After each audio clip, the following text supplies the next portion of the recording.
People assume graveyards are quiet after dark. They think the dead bring a kind of hush, like a blanket pulled over the town. They've never walked the county cemetery on a summer night with a wind that comes off the arroyo and rattles the chain link. They've never done a full patrol when every sprinkler head is shut down. The only sound a distant highway and the clank where the gate hits the post. My name is Scott Hardy. I worked the night shift for the county grounds crew for 10 years. I mowed, I fixed irrigation lines, I logged burials and filled out the forms. I kept the records because someone has to, and because the records are where the county hides the parts of itself it doesn't want to show under fluorescent light. I don't deal in rumors. I deal in bark-rough gloves, stamped envelopes, black ink on lined paper, and the smell of old paper in a metal file cabinet that stubbornly refuses to close without a thump. The cemetery is 3 basic sections. The front rows, public plots with neat headstones and roses.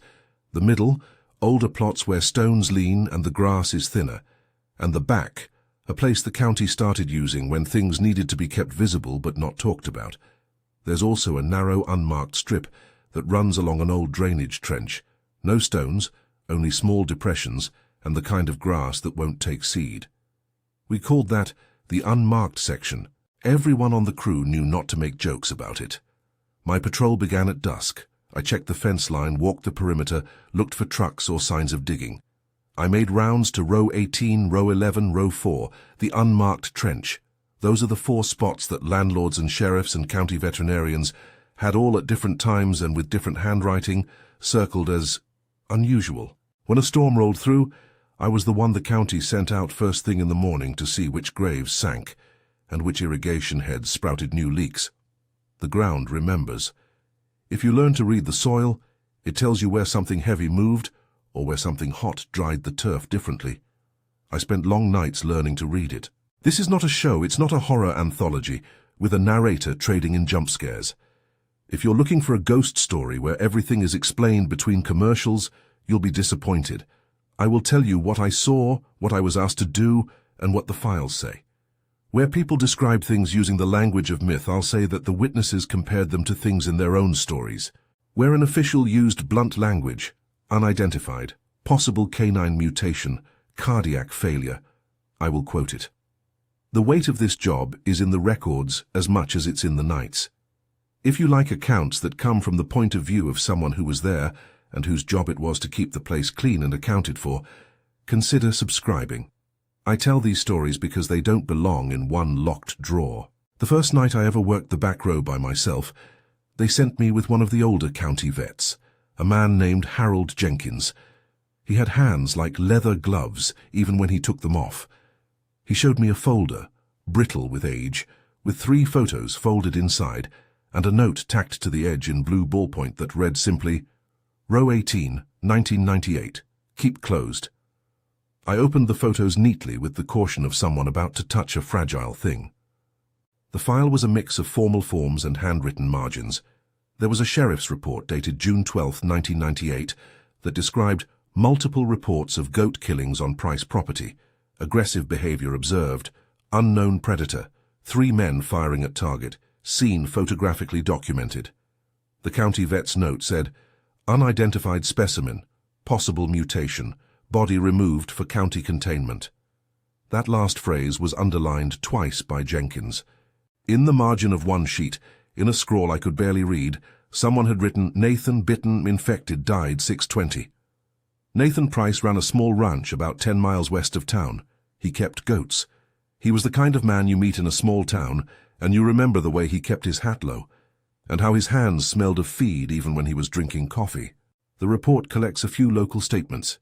Neighbors who heard yelping in the night, a teenage son who found tracks at the goat pen, the sheriff's deputy who took the first call. People described the animal with the kind of terms that get tossed around when folks are scared and trying to name the unknown. Like a dog but wrong, said one neighbor. It had long forelimbs, wrote a ranch hand. There was orange in the eyes, the deputy noted in his report, and the photographer captured something in the flash which, when hung under the light, showed 2 slanting points of reflected orange. On June 14th, Nathan and 2 neighbors took their guns and went out to the pen. They took photographs. The sheriff's report is blunt. 3 adult males confronted an unidentified animal at night.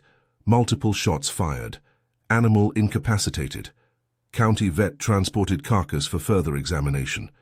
The vet's brief states, specimen exhibited long forelimbs, pronounced dorsal ridging, reflective ocular response, cause non-diagnostic at field level. There is a single line clipped to the bottom, recommend containment burial on county property to prevent public alarm. The language is careful, procedural. What isn't in the formal files are the things that people only told the sheriff after they'd first been told to keep their mouths shut.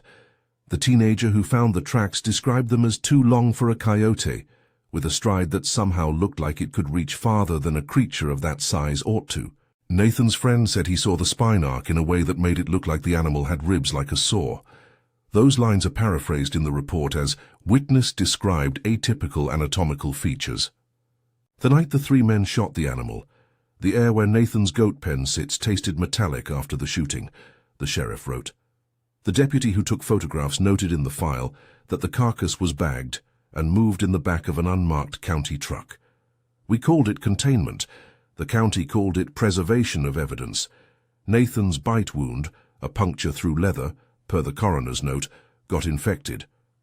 His death certificate says septicemia, secondary to puncture wound. The sheriff's report we have now adds a handwritten note. Nathan Price succumbed to infection. Burial placed row 18. I have a picture of Nathan in the file. A grainy photo taken at his funeral, his hat propped beside him, a pack of cigarettes tucked into his jacket pocket. There is no headline about his death in the town paper. If you ask the county administrator why, she'll tell you it was a private family matter. If you ask the sheriff, he'll say the same and slide the file across his desk and ask if you're sure you want to read everything. I stood over row 18 with the photographs and the file and a flashlight that made the chestnut mound of earth look like a small domed hill. The stone is unremarkable. If you didn't know to look, you'd miss the faint scar at the edge of the grave where, after a rain, the dirt never soaked in the usual way. Some spots hold water like a cup. This one repelled it, and I learned to expect that around the grave of the county's contained things. Rabbits were more skittish there, never making the shallow runways they made elsewhere. When I checked the irrigation system the following summer, the head nearest row 18 would fail more often than any other, as though something underneath had tugged at the piping and loosened a joint. You can read a lot by the way the ground negotiates a body. Burials settle at predictable rates. A newborn grave compacts much faster than an adult because there's less mass, less void. The grave at row 18 sank in an irregular way. The county crews filled it twice the first year after burial, and again the next because the topsoil would slip. Once, during a heavy thunderstorm, I watched the water collect in a shallow ring and then run along a seam in the turf like it found a channel the rest of the lawn didn't know. I wrote it in the night log. Row 18, turf slip, refill done. The next day, one of the public works men shook his head and said, "That ground's got a memory." The photographs in the file show the animal's body laid out on a tarp. The vet's note calls it non-standard morphology. They took tissue samples. The records say samples retained. There is a brief entry that mentions an unmarked wooden box used for transport and a county 5-man crew who buried the box at the rear of the cemetery, with only a small paper tag inside the box lid, a tag that later shows up in the chained records. Specimen RUT 98062, buried row 18. Do not expose. My job after that was to walk the row, keep the grass cut, keep an eye on Nathan's plot. I mowed around the marker while the sunlight slanted in and made the grass look thin and fragile. People would sometimes stop their cars along the access road and stare. When I asked them if they wanted to leave flowers, they'd say they were paying respects, but the way they looked at the ground told me otherwise. They were checking to see if anything had moved. It's small things that make you keep notes. An irrigation head that blows a T-joint bolt loose. A stray rabbit carcass in the morning sun with no apparent wounds. The smell of an animal that had been skinned some distance away, faint and sour, despite no visible predator tracks around the site. Once a scarecrow someone had put up near the front fence was found with 2 buckshot rounds in its chest. It isn't in the file, but I wrote it down in my personal notebook. I kept both notebooks, one for the crew and one for myself, because the official files often used language that narrowed phenomena into bureaucratic shapes. My own notebook had messier language. The night the Price file came back into my hands, 2 deputies from the sheriff's office came down to the cemetery to check the perimeter. They told me in clipped sentences that they still got calls now and then from people out by the old ranch road who saw eyes reflecting in their beams. "You ever see anything?" one asked, like it was a friendship bond they'd be sharing. "I didn't," I said. "I don't play with rumors. I do irrigation checks." He laughed then, but not kindly. What the files don't capture is how the dead or the contained affect the living around them. Nathan's widow began, over time, to speak less in church about the goat killings and more about how the ranch didn't feel like it had the same shape. Neighbors told each other to watch the sky, to keep their dogs inside. A teenage boy named Luis, who helped Nathan, sometimes came by the cemetery and sat near row 18 with his truck running. I never asked him why. We didn't have to exchange how we each processed dangerous, odd grief. It took a particular kind of silence to understand those days. 2 weeks after the burial, the county received a note from a field tech at the vet's office. Rabbit populations in adjacent pasture unusual, many missing. Recommend surveillance. The note is archived next to the photographs. The county didn't open an investigation, only a log entry and an initialism. NR, for no report. They had their reasons. Containment is often about not inviting attention. The first interlude between cases is always the same for me. I tack a new piece of paper into the file, write the date and patrol complete, and walk the rows in the dark with a flashlight that eats the rest of the terrain, leaving only circles of daylit grass. There is an odd intimacy in those moments, the records stacked on a desk in the metal office, the smell of toner and dust, the thinness of the light through the blinds. The archive hums. Down the hall there's a water heater that never stops, a small refrigerator with a dent in the door, a radio that plays the late-night syndicated show in the county's voice. I drink lukewarm coffee from the thermos and read the margins. When you read these files enough, patterns start to suggest themselves. A closed case might have a line in it that points to another closed case, a reference to unmarked burial, a vet's note using similar phrasing, a deputy's handwriting that looks familiar. The county's choice to bury certain things here again and again isn't accidental. The cemetery is visible, which allows for records. It's controlled land, which allows for an absence of public spectacle. And it is buried in a legal limbo where a body, animal, human or otherwise, can be folded into an official category without having to answer the questions of the town square. People began to tell stories about row 18 that grew like moss. At the feed store, a hushed version of the story mentioned teeth and unnatural speed. At the diner, a woman said she saw a dog altered by the fluorescent lights of her car, eyes bright and orange as though lit from inside. The sheriff's files catalogued the initial reports, and then, for the most part, stopped at the careful language of containment and transport. The rest remained in the margins. I didn't make those margins, I read them. There are practical matters to tending a graveyard that are not romantic at all. Rain requires refilling graves. Rodents require bait stations inspected monthly. Headstones need to be leveled because frost heave makes the older ones lean. These tasks are what let you move among the strange and not be consumed by it. The county takes care of its own chores, and it buries its mistakes and anomalies in the same neat way. When the wrenching things come up, as they sometimes do, the county moves to contain rather than explain. Story 1, Nathan Price, became for me a lesson about how the living respond to things that don't fit their categories. In the files there's a sentence from Deputy James Turner. The subject presented as an animal, but with features that did not correspond to known species in our area. It's as plain and honest a sentence as you'll find in the sheriff's papers, and there's a kind of weary professional bewilderment to it that I've heard before in other reports. The county's solution was not to parade the specimen. They took it to the back and put it in a box and labeled it with a quiet code. After that, months passed where nothing overt happened near row 18.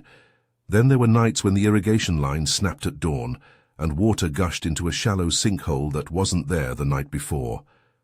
I would drive the work truck down off the access road and patch it, and the repair would hold for a few days until some other seam gave way. Once, while kneeling with a torque wrench, I felt the ground under me shiver, a small vibration like a distant animal shifting. I told myself it was the county truck on the service road. The records later had an entry by a volunteer who came to visit late and wrote in the guest book, "The earth feels watchful here." I did not sign next to that. There are other small things in the file that read like a private lexicon. A deputy's note mentions glossy hair, matted with something like resin. A county vet notes dorsal ridges deformity, radiographs inconclusive. Little additions from people who were on the scene, the photographic team, the neighbor who fed the goats, get folded into the official narrative and then boxed. The photos themselves, tucked into my hand each time I opened the file, were the closest thing we had to proof. And even they bore the limitations of light and film and distance. You can make a photograph show anything if you angle the flash right. Still, those orange reflections in the eyes don't look like simple reflections when you hold them up to the same light the vet used. They have an angle that makes them appear not to be superficial, but to come from deep within. The second story is older. It is in brittle type and in a voice that used fewer hedges and more direct action. The case file is labeled Row 4, 1934. It began in the summer when the county surveyors were out mapping a stretch of public land for a road expansion. At that time, the county sometimes hired teams of itinerant workers, men who lived by the measure and the sweat of their own hands, paid in cash and food and a night's shelter. There are names in the file that read like local history. Earl Whitaker, who ran the surveying crew, Benjamin Cole, the mapmaker, and Clarence Dodd, a foreman who'd been in the county since before the Depression tightened everyone's belt. Their reports came back in the language of men who had seen things that changed their body posture. The sheriff's corresponding notes say, "Camp attacked, 3 killed, 1 survivor." The survivor's statement is short, clipped, and in the file you can almost feel the ink catching on the page. He described large man-shaped prints that the posse found leading away from the camp, then returning to a rough patch of grass where something had been brought down. There is a line in the sheriff's old type again that reads, "Subject appeared of extraordinary height, movement described as wrong by witness." The posse that went out was a different breed of county force than the deputies who answer a 911 call now. They were mounted men, neighbors with shotguns and a local doctor who carried a small brass kerosene lamp in his saddlebags. Their accounts, appended to the file in handwriting that slants left, say they fired to stop whatever it was that had crushed 3 men in their tent sites. There is an inventory list where a deputy writes, "1 large carcass, damaged beyond clear identification," and the county registrar adds a notation, "Buried on site, Row 4, marker, Surveyor's Cross." I started to read the 1934 file the night the wind had a way of slipping into the gaps of the office windows. The paper crackled like thin ice. Benjamin Cole's statement is the one that stuck with me more than the rest, though the words themselves are simple. He wrote, "It stood taller than any man I know. It moved like a man, but its knees don't bend right. We brought it down with shot." There is a small pencil sketch of a footprint attached. The print is too narrow to be a bear. The toes, where sketched, look less like digits and more like peculiarly arranged stones. The narrative around that case reads like a map falling into shadow. The men are buried, the county filled the trench, the landowner who reported the incident was paid a discreet retainer for silence, and the sheriff's file closes. Within the local archivist's notes, there's a mention of repeated sinkage after rains on the row where the surveyors were buried, the same kind of memory trace we'd also seen at row 18. A hand in the margins of the 1934 file, in a different pen that must have belonged to an older clerk, says simply, "Ground does not settle. I drove out to row 4 on a bitter night a few months after I started reading through these files. The rain had washed the access road into ruts, and the headlights cut a bright, white path through the fog.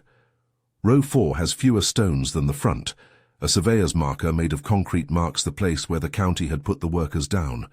There was a hollow where the soil had collapsed into itself, and a ring of darker, damp grass that refused to dry. I placed my hand on the marker, felt the chill of the concrete, and thought about a man who had described knees that didn't bend like ours. And there the narrative for now pauses. I walked the rows and made the list of repairs. A broken sprinkler, head 3 plots east of row 4, a leaning stone at the public row that needed bracing, a notch in the fence lazily propped by a rock where kids often slipped through. I wrote my report for the night, dated and initialed it, and slid the file back into its drawer. But the thing that kept me awake that night wasn't only the idea of a tall creature with wrong knee movement. It was the way the county handled it, the way a decision was made to bury, to seal the ground, to treat the problem as something you could put into the earth and close up like a lid. Containment can look very reasonable on paper. No public uproar, no sensational headlines, no curious people coming in with flashlights and late-night shows. It is tidy, but it also means the thing is still here, folded into the county's geography. I checked my watch. The clock over the office door ticked in a steady, clinical rhythm. Outside the fence, an owl called once and then fell silent. I walked toward the unmarked trench, where a crew had dug during a different era, and found a shallow depression that had been tamped with poor soil. Someone, decades before, had swaddled something back into the earth and sealed it with a lie about manure deposit or farm collapse. Men had a way of calling mortality names that made it easier to walk away. The county is very good at giving things practical names. That summer I started to notice the town's language shift as well. At the feed store and the diner, and in the church foyer, people began to use mythic shorthand, a term here, a comparison there. A farmer said he thought the first creature was like the stories you hear in Mexico.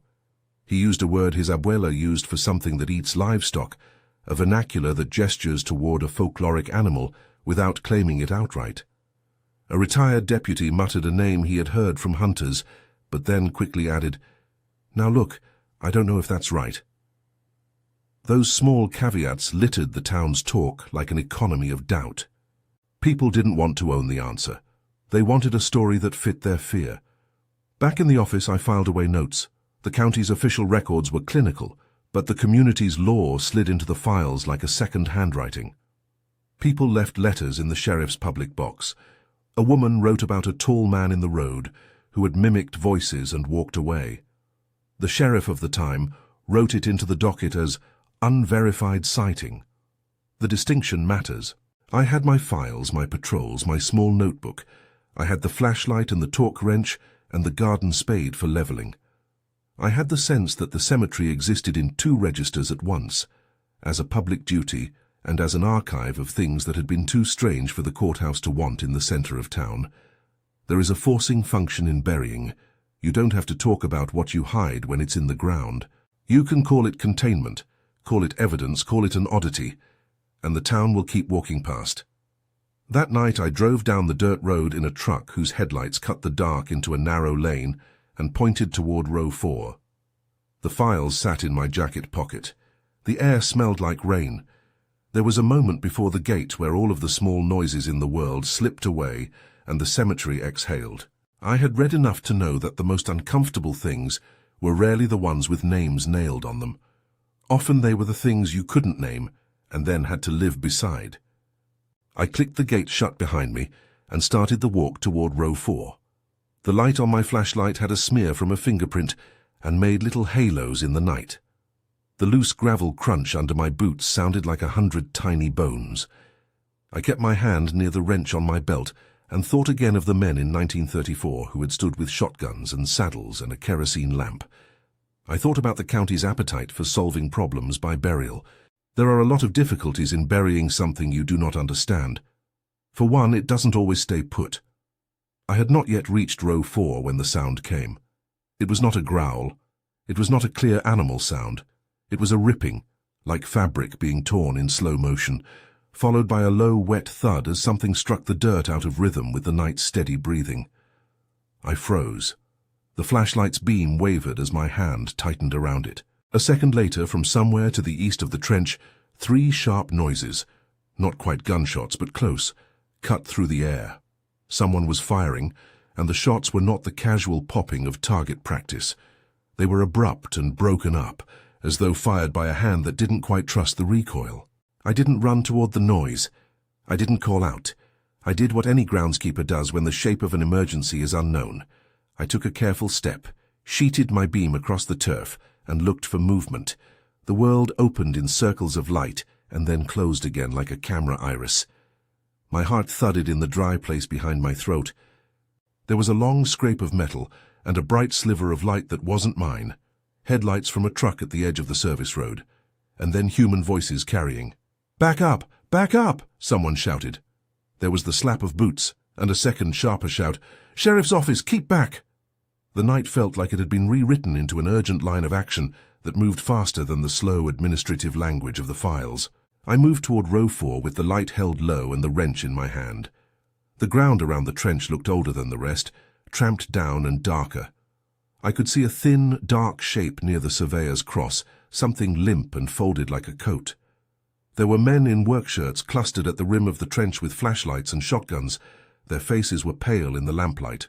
One of the deputies, younger, with freckles and a jaw that shook slightly, looked at me and said, "Your county grounds?" I nodded. They had towels and an improvised barrier made from a tarp. One of the men held a lantern that flickered low and made the immediate world look raw. The trench stank of something sour, a smell that put your stomach in your throat but wasn't quite meat. The deputy pointed to a dark smear on the dirt that tapering away from the folded mass. "We hid it," he said. "We brought something down here. It is strange to be in the middle of one of these moments, where the practical immediate needs, securing the scene, calling for backup, noting evidence, collide with the larger, slower machinery of county record-keeping that will rewrite everything more carefully in the morning. The men did the things they needed to do. They took photographs with flashbulbs that popped like small fireworks in the dark. They called in a coroner's van. They marked the spot in their notebooks, each making their little annotations. One of them wrote, "Large humanoid subject. Knees incorrect. Compression injuries to 3/10. 4 men dead." The voices moved in the air among the graves like birds. I stayed near the edge of row 4 until a deputy with salt streaking his face asked me if I could level the ground after they were done. "We don't have time to call in excavation tonight," he said. "Make sure they tamp it, cover it again." It was an order that doubled as instruction for how the county would handle it. Quiet, minimal, sealed. The burial, when it came, would be on site. The county registrar would later write, "Sealed trench. No marker." The file would be stamped with an old year and a closed case number. I watched them work and I thought again of containment as a policy. It is not always noble. Sometimes it's practical. Sometimes it's cowardly. Sometimes it's both. The ground took the story into its belly and kept it. I left that night with new notes scribbled into the log. Row 4, trench sealed. Patrol more frequent. I wrote unusual sinkage at site. Monitor after rains. The records rolled into folders and then into drawers, and the drawers clicked closed over the paper, and the photographs and the bloodstains on the tarp and the flapping of the sheriff's jacket. I went back to my truck and drove home through a town that kept its blinds half drawn and its dogs inside. I slept poorly. In the morning, I found in my personal notebook a fragment of a line I'd scribbled on the way in. "The county buries things it cannot name." I underlined it twice. There is more to that night. There are layers in the files from 1934 that I'm only beginning to feel my way into. There are, as the archive will show in time, more graves that don't behave. But for now, as I walked away from row 4 and toward row 11, the night itself seemed to sit heavier on my shoulders. I thought about how men with lamps and shotguns had stood in a trench and thought they could end things with a volley of lead. I thought about the men buried in a field decades ago who had trusted lantern light and neighborly resolve to bring a danger down. I checked the gate behind me, pocketed the keys, and looked back once at the cemetery's silhouette against the low, rainy sky. Even empty, even closed, the place was not peaceful. It hummed with the memory of people and with the shape of things placed there because no one knew where else to put them. I drove home, and the radio in the truck said nothing helpful. The town clung to its routines. I made my morning report, slid the 1934 file into my jacket to read later, and went back out to batten down loose irrigation heads that worried me. Not because I expected anything, but because tending the ordinary keeps the extraordinary from getting all the room. When I opened the 1934 file again that afternoon in the office, somebody had scribbled in pencil along the bottom of a page, "Check row 4 after heavy rains. Ground compresses." The handwriting was older than mine, and I liked that. It meant a past groundskeeper had noticed the same stubborn oddness. It meant there was a history of this job that passed from hand to hand like a lit cigarette, folded and passed with a glance over the shoulder. I made a fresh entry. Increased patrols advised. File cross-reference row 18. I drew a line connecting the two files. The act of connecting felt dangerous and necessary, like touching a hot stove to see which part hurt. The cemetery is a map of answers and deferrals, and the map keeps redrawing itself under your feet. That night, after I put away the papers and shut the cabinet, I walked the fence. I ran my fingertips along the chain link and listened to the wind in the scrub. Somewhere beyond the fence, a coyote sang its lonely song. The world had the right to be strange, I thought. I just had a job to keep it tidy. The county had decided burial was the right shape of solution. I was assigned to watch whether the ground would obey that shape. On the walk back toward the office, as a late storm rolled in, the light of my flashlight snagged on the bright white of a page left open in the glove compartment. It was a photocopy of a hand note, older still, a clerk's remark about man-shaped prints, and a doodle of a footprint with irregular toes. The note was annotated in a different hand, Preserve, E.J. Whoever E.J. was, they meant preserve the story, keep it from dissolving into gossip. Men keep different kinds of records. Some keep them to remember, others keep them to bury. The next week the rain came hard and the cemetery was a different place. Water ran in the gullies and puddled along the paths. I spent hours patching a broken irrigation head near row 18, and when I pulled the head up, the pipe itself felt hollowed in a way I couldn't explain. I called the county maintenance line and left a note. The reply came standard. Schedule for repair next week. It would be 3 days before someone came with a backhoe and a new length of pipe. Those 3 days were long. Early the morning after the first big storm, I walked the rows. The ground was soft, dark, and open-mouthed. I walked to row 18 and found the depression had widened. I placed my boot into the soil and felt it give more than it should. I wrote it on my clipboard and circled it. My hands were steady, but inside, a small, old part of me tightened. The land remembers, I told myself. It also keeps its ledger. There is more to the cemetery's ledger than I can put on a single night. There are more files and older notes and more people who kept secrets in the gloss of their handwriting. There are people who come to the gate late and stand for a while and then drive away. There are teenagers who sneak in with flashlights and then run screaming when the trees make the wrong kind of noise. There will be other things I have to catalogue. The surveyor's cross in row 4, the double burial in row 11, the unmarked trench where men pried up a smooth stone that shouldn't be in our soil, but those are the next nights. I close the drawer, pin the photographs back into their envelopes and lock the office door. The job asks for care. It asks for discretion. It asks you to be the boring, reliable presence in a world that prefers myth to messy truth. Some nights I wonder whether burying is a kindness. Is it better to put something to rest where people won't see it? And some nights it feels like a bargain with forgetfulness. Either way, the cemetery is both a ledger and a shelter, and the rows remember what even records sometimes forget. I left row 4 with the sound of bootstep and the stale smoke of a lantern in my ears. I kept a list in my head of things to check. Row 18's waterline, row 4's compacting soil, the unmarked trenches tamping, the way rabbits didn't make runways near certain graves. These were not fantastical items for a campfire. They were items that told me which way the ground had shifted and which spots in the cemetery required the slow, heavy attention of a man with a shovel and a form to fill out. In the days after, I saw the town collect its own stories and bundle them away. Men came to the office, looked at the files, then looked away as if they'd seen a wound and didn't want to touch it. I added a new sheet to the price file with the date and my initials and a note. Monitor row 18, irregular drainage, increased rabbit activity. I filed the sheet under maintenance. The work of containment continues in the small, mundane entries. Refill, tamp, repair. There are still more pages in the drawer. There are names and dates that fold into each other like leaves in a book. The files will take us, in time, through a line of incidents that together suggest a logic to the county's choice. Bury them where the ground can hold the story and where official hands can mark them as closed. It is not a perfect solution. Nothing is. But it is the county's chosen method, and as a groundskeeper, it became my chosen watch. A week after the trench at Row 4 was tamped and sealed, I read a short note in the margins of a file from 1934 that had been added much later by a hand with shakier penmanship. After the storm in 35, the trench sank again, refilled. It is comforting and alarming to see your present made of the same patterns as your predecessors. These men were keeping time with the land, not against it.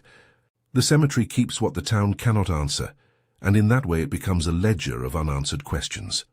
The night that followed the Row 4 incident is when I began to wonder whether the county had an unspoken rationale for why they used the cemetery as their containment site. It made sense in the cold procedural way that things make sense. Land that belonged to the county, easy to secure, already used for burials. But there was something else I felt, intangible and stubborn. The cemetery allowed decay to be visible, to be accounted for, to be kept in a public ledger. It was both a place to hide and a place to be found if anyone came looking. That paradox is exactly why they used it. I finished the night shift that week pacing the fence and checking the bolts on the gate until my hands knew the threads by memory. The files lay in the drawer like a sleeping thing. The town slept. The cemetery leaned against the rain. The week after the Row 4 trench, the nights came with a new kind of caretaking. Patrols were more frequent, the logbook fuller. I put my initials on more pages than usual and learned the names of the men who came with backhoes and tarps, the ones who showed up at dawn with coffee and eyes that had stayed open all night. The town's rhythm slowed down around the cemetery like a tide pulling back. Someone had to stand in the shallows and see what the water left behind. That's how I came to Row 11. The 2006 file is newer, stamped with typed sheets and photocopied notes. It begins with a report made by a neighbor. Male at my door, wearing clothes I recognized, asking for my wife. The report is dry in its own way, the kind of sentence a dispatcher writes to keep the record clear. But what followed in the margins reads like a town telling itself a story. People saw the same face in different places, across neighborhoods, at different hours. The sheriff's desk logged multiple calls, possible impersonation, individual matching description seen near school, doorstep approach, subject mimicked voice of resident's father. Travis Delgado lived on the east side of town, in a small bungalow with a chain link and a sagging mailbox. He worked nights at the grocery, and on Sundays ran a table at the farmer's market, where he sold pickled vegetables and the occasional jar of salsa he made. The call that pulled my attention was the coroner's note. Travis Delgado, deceased, cause pending. The sheriff's initial memo, written in shorthand, said, "Resident reported repeated visits by subject claiming to be local men. Subject's voice mimicked. Suspect description consistent across multiple reports." People started talking in the diner about the way the figure would stand on porches and say things only a family member would know. "It sounded exactly like my sister," one woman told the sheriff in a written statement. "He called to her by her old nickname," another said. "The sheriff's reports collect these as witness statements and keep them clinical, but the way those pages read between the typed lines is how a town keeps the shape of a fear." The county put together a quiet containment plan. I didn't help design it, but I helped where they needed muscle and a face who knew the field.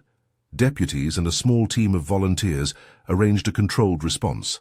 A stakeout at a house where one of the impersonations had occurred repeatedly. Angela Torres, who lived 3 blocks from the grocery, volunteered to stand watch with them. Angela had come to the office months before, after a series of incidents with her family being mimicked.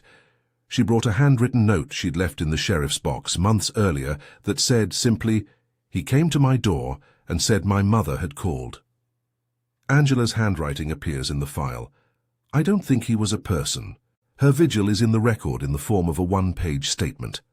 The page is smudged at the corner, where the ink had run from a late-night rain. She describes standing in her kitchen with a rifle propped by the door and the porch light on, listening to the night and the small radio for company. "He walked up like he belonged," she writes. "He said his name was Miguel, then used my sister's voice.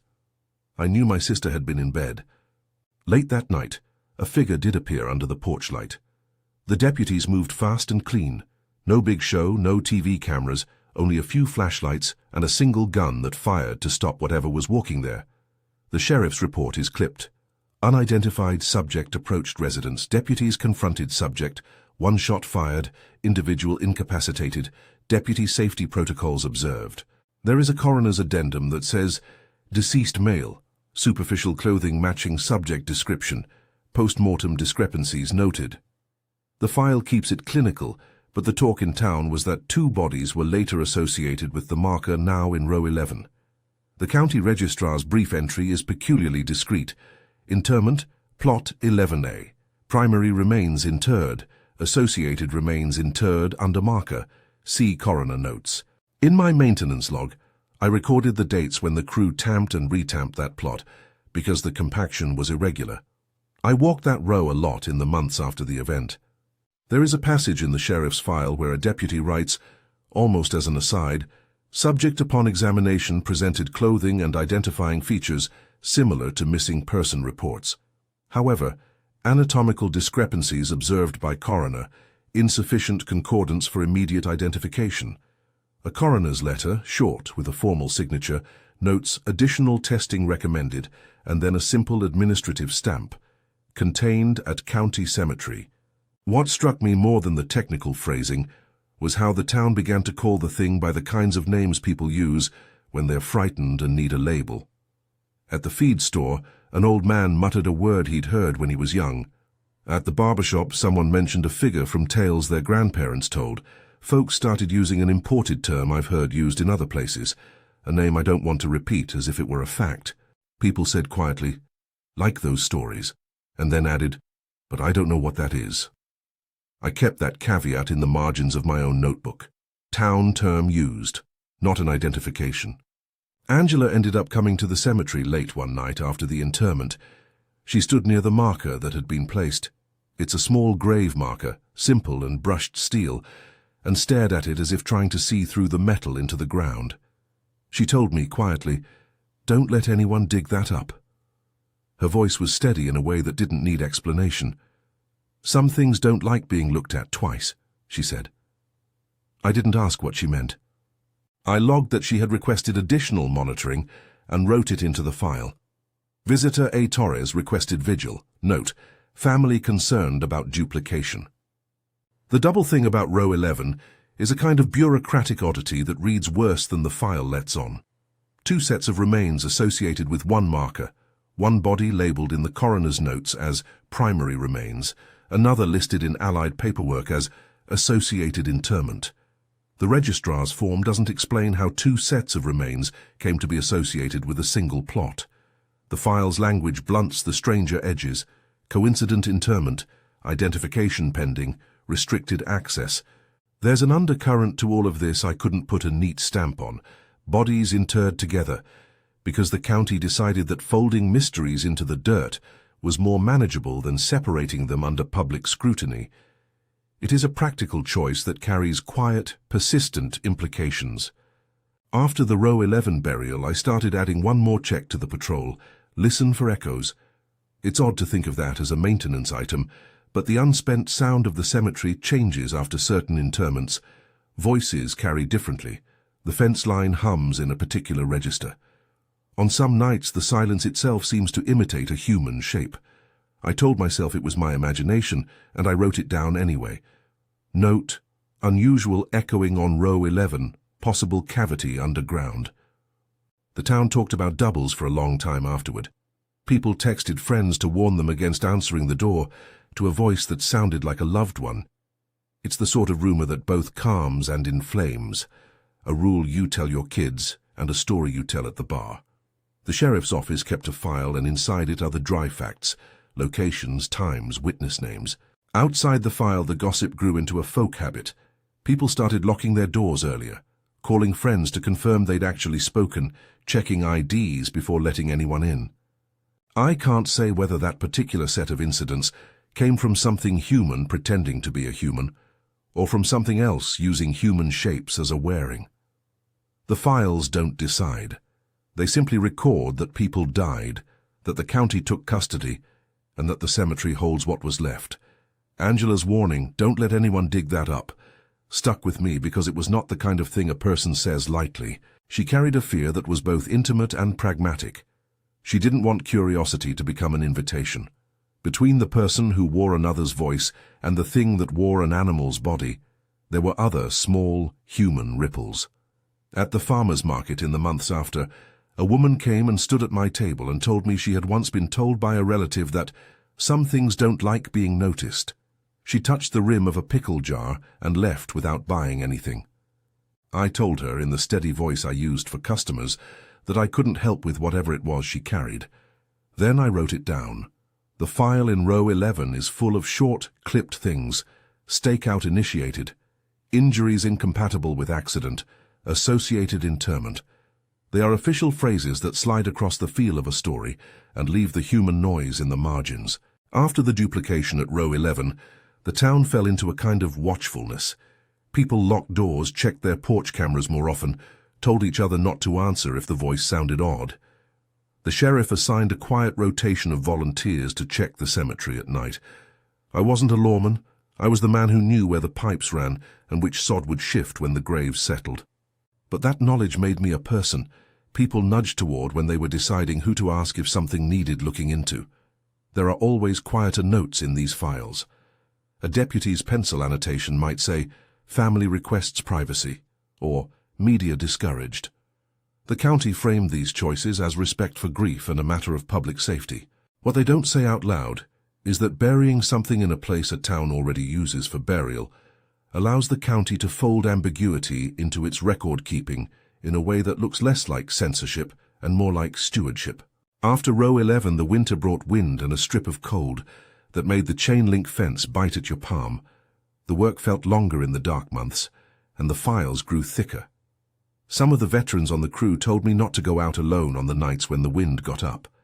It changed the way sounds carried. It made things feel closer, and close can be dangerous in a place that already had reasons to sleep lightly. The fourth case is older than the others, and older than the oldest men in town. Its paper is thin and discolored. The ink has the soft blurring of decades. Whoever typed the first page in 1931 used a machine that did not line up letters evenly, and the clerk who refiled it decades later added a note in a hand that made it look like someone had been steadying a shaking pen. The file is sparse at first. Workman crew discovered stone surface. Excavation ceased. Men found dead. The names attached to the 1931 trench are Edward Franklin, Luis Romero, and Calvin Ward. The record mentions 4 crewmen in a line that sounds like a ledger entry more than a story. The description in a county engineer's field note, short, utilitarian, says, "Trench cut for drainage improvement encountered anomalous stone. Surface smooth. Markings noted. Disturbance at 200 hours. 4 fatalities." The site was a low place on the property where the soil had always been different, a pale patch on aerial images, the sort of soil that never quite greened. The men were digging to improve drainage. The earth in that spot was more compact, a seam of stone or cement that didn't belong to the surrounding substrate. When they scraped away the topsoil, they found, as the engineer wrote, a continuous surface of something like worked stone, a smooth plane with shallow incisions scored across it like writing or decoration. The page is accompanied by a rough sketch, crude but clear, of the incisions. Short, repeated notches, not like letters I'd recognize, but like a message someone had made in a language of marks. There is also a marginal note from a county vet who saw the site later. Acoustics abnormal on surface, sounds seem to reverberate differently. Someone had made a field recording on a primitive device because the file includes a reference book entry. Sound recorded at site. Playback reveals low-frequency hum. The men resumed work the day the surface was uncovered with a certain kind of practical curiosity. Edward Franklin is the one whose daughter later wrote a brief letter to the registrar begging for a marker. It's in the file, folded and brittle. It simply says, "My father died where he worked. We would like a stone." There is a mercy to that letter that sits among the clots of administrative language like a small human lamp. The trouble started in the afternoon when one of the crew complained of a head pain, as noted by the foreman. Ward complained of lightheadedness, sat down near trench edge. No one considered it unusual at first. Men get dizzy working in heat. Then a little later there are frantic notations. Franklin groaned. Romero called for help. Men collapsed with no outward injury. A doctor from town arrived and wrote his impression in the file. Cardiac arrest, mechanism uncertain. The coroner's final note lists cardiac failure as the cause of death for the 4 men. But beneath that clinical statement are witness testimonies that describe something else entirely. Luis Romero's statement, written in a shaky hand and later transcribed, is the file's most haunting entry. He says he saw 2 lights where a face should be, and that he heard a noise like water under pressure. The transcription has a note beside it. Witness likely in shock. The sheriff's own log that night includes a line, "Subject observed to have 2 points of light in place of eyes." Witness statements vary. No further explanation. A posse was mustered in as the county leaned on the older habit of neighborly response. They came with shotguns and lanterns and a measure of confidence that they could solve things with lead. The file mentions in a terse sentence that object engaged, recovered, body removed. There is an inventory list that is brief, pragmatic, and odd.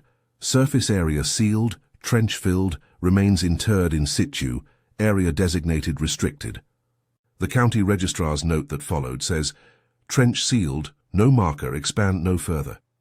The men who handled the recovery were explicit in certain parts.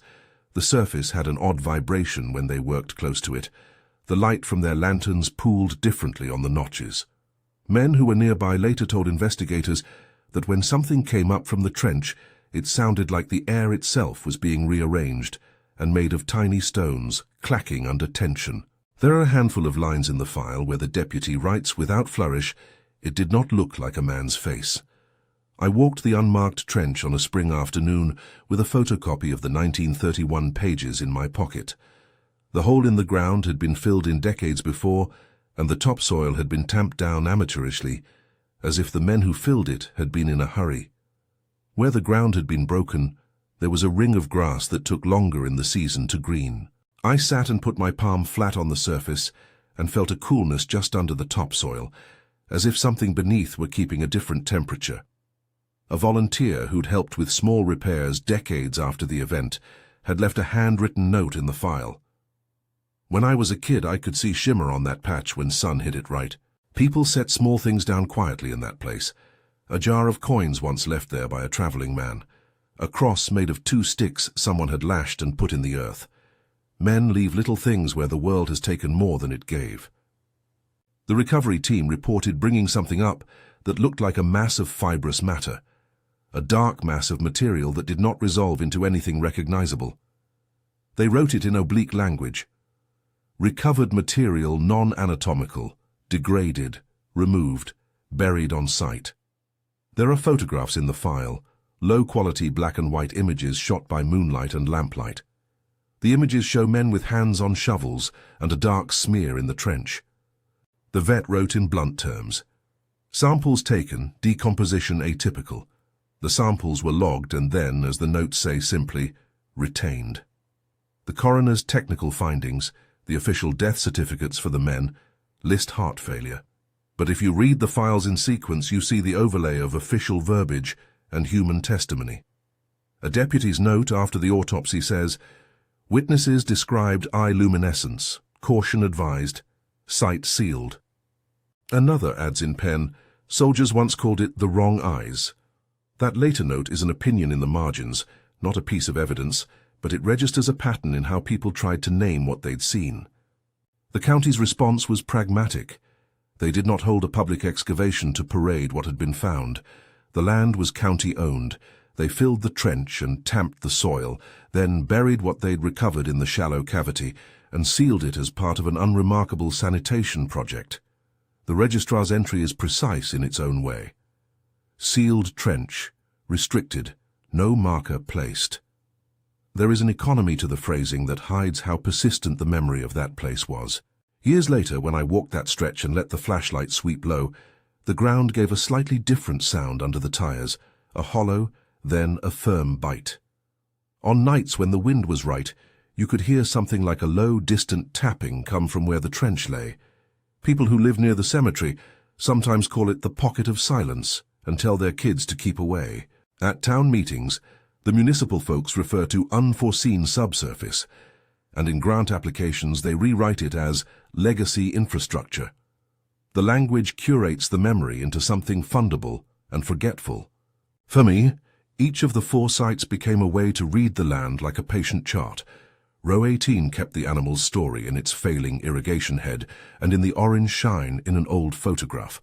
Row 4 held the memory of men shot in a trench and a sinking seam that always needed refilling. Row 11 carried a duplicating story, the echo of voice and identity that left 2 sets of remains in a single plot. The unmarked trench kept for decades the imprint of a surface that looked like worked stone, and the kind of marks a hand would make if it wanted to talk across a gulf of time. There are other small things that connect these spots. Rabbits avoid certain sections. Certain sprinkler heads fail inexplicably. The grass will not take seed where a box is buried. Old hands in the crew will tell you those are signs you look for. They treat them with a kind of superstition that is mostly practical. If the pipe keeps getting loose, dig and see if something shifted. But you also learn to keep your questions small because larger questions tend to return paperwork and silence rather than answers. I wrote all this down in my log and in that other notebook I kept for myself. The official files sat behind glass in the county office and were available if someone had the right reason to ask. But most of the town moved with the comfortable illusion that the ground keeps secrets by burying them. It's not a bad system. It keeps things from becoming spectacles. It also keeps the uneasy thought that something might not be finished. There were nights when the practical contingencies we had put in place failed, and everything went sideways before a response could lock down the scene. On one autumn night, a windstorm took out a stretch of the fence near the unmarked trench. The next morning, a neighbor found the fence lying like a broken rib in the wash. I went out with a bolt kit and a spare post and affixed the chain link again, my hands numbed from the cold. The repair was ordinary work that felt like a kind of warding. I made the note in the log.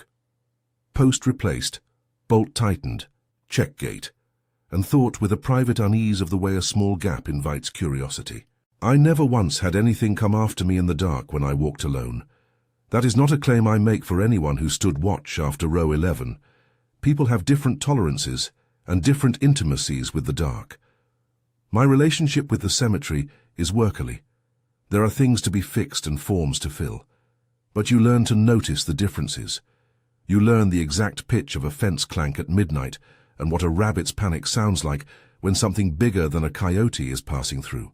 You learn that sometimes the instruments of men, shovels, shotguns, lanterns, are only useful for one stage of the work. After that, the land does the remembering. There is a curious bureaucratic kindness that runs through all of these cases. The county does not want a public spectacle, and so buries oddities quietly. The paperwork is careful about language. The vet's notes are precise and clinical. The people around the incidents, families, neighbors, volunteers, write in more human terms, and those human entries are the parts I find myself reading after hours. They keep a thread of what the official record edits out: fear, bewilderment, grief. Once, while I was filling out a maintenance request for row 18's failing irrigation, a deputy came by the office and set a photocopy of a letter on my desk. It was from someone who'd grown up in town and had recently moved back. The writer thanked the county for discretion and asked that the graves be left in peace. "We don't need cameras and vultures," the note read. "Let the ground do its job." The deputy shrugged and said, "Some people want the curtain left closed, Scott. It's easier for everybody that way." I wrote the note into the file and dated it. It's tempting to close with an explanation, some tidy reconciliation of how all these threads knit together. But the files don't hold that kind of closure. The county's method is containment, not illumination. They bury things where the town will see, but not where it will ask too many questions. That decision sits on top of a shape of land that remembers. The cemetery's rows are both ledger and larder. They keep a record, and they keep what might trouble a town's daily life tucked away. I have my own list of practical things I check after storms: row 18's sump line, row 4's compacted soil, row 11's small, hollow bounce, the seam over the unmarked trench that shows a faint late-spring shimmer. I go out with a flashlight and a torque wrench and a packet of soil seed. I tamp where the earth wants to slip. I replace broken headstones when frost heaves them askew. I write refill and monitor, and recheck after rain on slips of paper that the county clerk files away. There are nights when I walk the fence and stop. I put my palm on the chain link and listen to the small sounds that make up the place. Once, standing there, the world was so still that I could hear the distant highway like an animal breathing. An owl called once and then again, a hollow, deliberate sound that made the fence seem like a sleeping thing. I found myself thinking about the men who had filled trenches and tamped soil, and signed forms with hands that shook from the cold, or from beer, or both. Their handwriting is in the files, and so are their names, and in that way we have kept them. People sometimes ask me if I believe in monsters. I answer as the files answer. I believe in reports and in photographs, and in the way the ground keeps memory better than rumor does. I believe in smells, in the way mice avoid certain graves, in the way a sprinkler head pops loose for no clear reason. I believe in the small bureaucratic choices that decide how a town will keep or deny a story.